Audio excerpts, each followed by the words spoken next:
আসসালামু আলাইকুম। আজকে আমি খুবই গুরুত্বপূর্ণ একটি ভিডিও নিয়ে আপনাদের সামনে উপস্থিত হয়েছি। ভিডিওটি কেউ স্কিপ করবেন না। একজন মহিলা যখন মারা যায় তাহলে মহিলার কাফনের কাপড় কিভাবে পরিধান করাবেন এই জিনিসটা আজকে আমি সঠিকভাবে আপনাদেরকে দেখানোর চেষ্টা করব।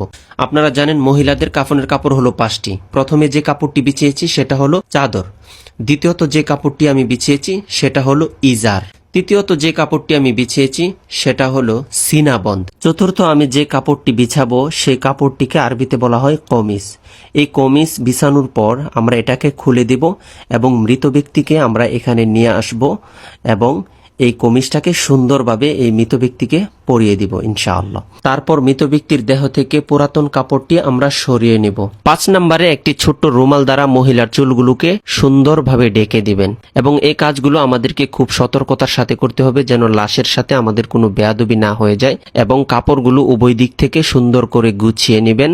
অতঃপর আমাদেরকে এইভাবেই জানাজার কাপড়ের কাজগুলো সম্পন্ন করতে হবে। আর এই ভিডিওটি আমাদের যেহেতু প্রত্যেকেরই কাজে আসবে তাই সর্বোচ্চ শেয়ার করে সকল মুসলমান ভাই বোনদের কাছে এই দিনের দাওয়াতটি পৌঁছে দিবেন ইনশাআল্লাহ। আর এই ভিডিওটি আপনাদের কাছে কেমন লেগেছে আমাকে জানাবেন। আপনারা কি পরবর্তীতে পুরুষদেরকে কিভাবে কাফনের কাপড় পরিধান করাতে হবে সেই ভিডিওটি চাচ্ছেন কিনা এটাও জানিয়ে দিবেন ইনশাআল্লাহ। আমি পরবর্তীতে আপনাদের জন্য পুরুষদেরকে কিভাবে কাফনের কাপড় পরাতে হবে সেই ভিডিওটি নিয়ে উপস্থিত হব ইনশাআল্লাহ। আসসালামু আলাইকুম।